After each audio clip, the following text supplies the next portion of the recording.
Hey, what's up, guys?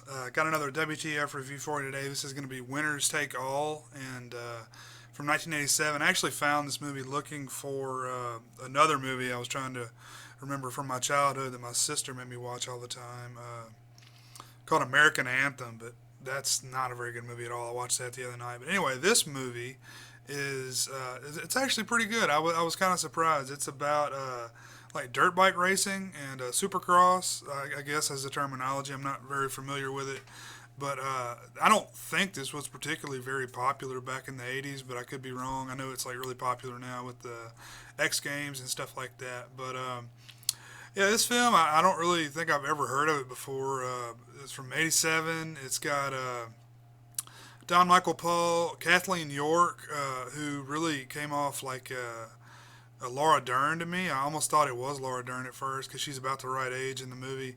And Deborah Richter, who is the girl in Cyborg, the Van Damme Cyborg, and the one and only Courtney Gains. So I found out he was in this. That's one of the main reasons I wanted to watch it. Big fan of Courtney Gains. I think he's an underrated dude. The Burbs, Children of the Corn. Great actor. Redhead. Is also in Colors, the Robert Duvall, Sean Penn. He's great in that film too. But this is directed by Fritz Kirsch, and I'm not familiar with him either. I don't know if he's done anything else, but um, yeah, it's about these buddies that do like dirt bike racing, and it's starts off with these three friends. They're just kind of fucking around, and then it turns out their friend is actually he does it for a living. He does professionally races, supercross, motocross, whatever.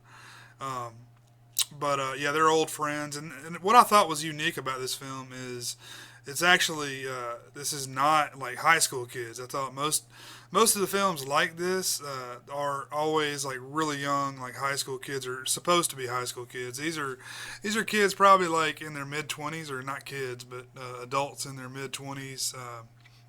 I think one of the dudes says he's 24 or something because they're saying he's past his prime or something, and that's Billy, bad Billy Robinson in the film, and he's like the badass that returns to his hometown, and his friends, Rick, who's the main guy, Goose, that's Courtney Gains, and Wally, I think his name is.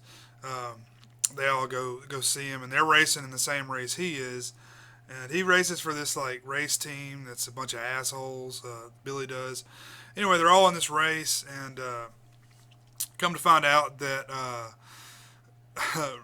Rick's girlfriend gets taken by Billy Robinson, and he finds Rick sees this before the race and gets really pissed off, and really is going really hard the whole race, and ends up wrecking and hurting himself pretty badly.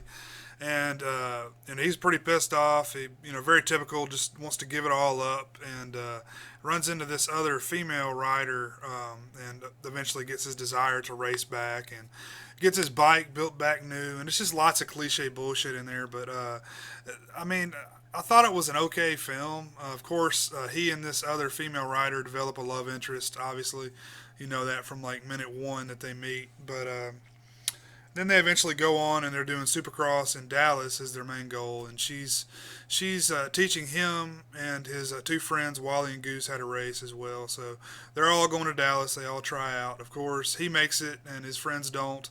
And Billy's there with his team that's just totally a bunch of assholes. But I know it's a movie, but it's like really over the top. Like one of the dudes has like a Jerry curl and like looks like fucking AC Slater from Saved by the Bell, who's like the biggest asshole of the group. And of course, they go through the bullshit, and then they have a big party, and they make a lot of friends around the area. And the bad racing team, let's see if I can remember their name. They're like the Thunder or some dumb shit. Anyway, whatever the hell their name, their racing team. They go and they burn all these guys that are basically independent. They don't have a team behind them. They don't have a lot of money behind them. They're just kind of there on a shoestring, and they burn all their bikes, and so they're basically fucked. So they all pool their materials together. This dude over here's got a chassis. This dude's got some rims. This dude's got some tires.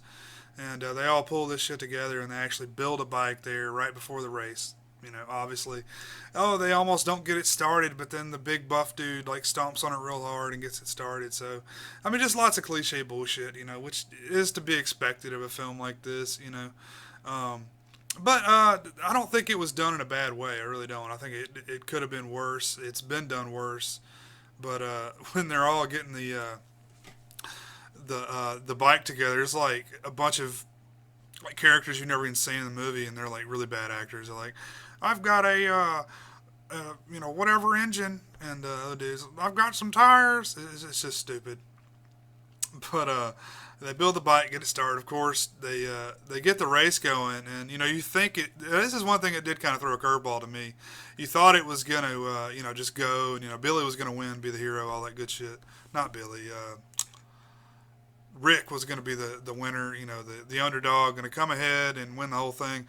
And actually, they see that one of the other, let's just call them the Thunder, whatever the fuck their stupid ass race team is. They're wearing a bunch of hot pink outfits. They look ridiculous, but they see that he's wrecked, and he realizes he can't win the race, so he's going to try to take Billy out. And they go and try to stop this guy, but actually ends up causing a big fight, and Billy and Rick are like the only two guys left in the whole thing, and it's just like people all over the track. They can't even race anymore, so they have to stop the race. They've all been banned from motocross for like an undetermined amount of time.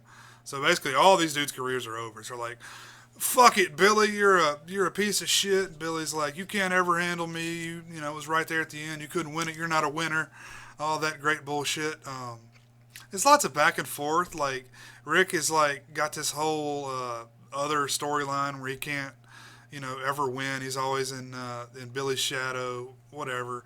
So anyway, they go back to their hometown, and they bring like the entire racing crew, like plus like 30 other people. I don't know where the fuck all these people came from. Like all these other riders. Anyway, everybody's racing. It's like 60 fucking dirt bikes out there. And they're just wrecking left and right and crazy shit. The one big buff dude wrecks, and there's like a huge rattlesnake that's about to attack him. But I don't know. It kind of ends on an odd note. Like, it's pretty much like, okay, everybody's fucked, and, so they just like, all right, we're friends again, and they start riding again, and like, all right, we're going to build our own race team. It's going to be awesome, but I think you've all been banned from this fucking thing, right? I mean, how are you going to build a race team? Like, every single one of them have been banned. So anyway, then it rolls credits. So it's kind of odd, kind of an odd place to end it. But, yeah. It's one I enjoyed a lot more than I thought I would. I thought I would be ripping this thing apart on here. But I'd actually give this a slight recommendation. I've been on a big kick for, like, all things from the 80s right now. I don't know what my deal is. But even, like, terrible stuff I still get enjoyment out of just because it's, like, reminiscent of the 80s to me, because there was a lot of terrible movies in the 80s, and that's just part of it. But yeah, I'd give this a slight recommendation if it sounds like something you guys might enjoy. Check it out. See you next time.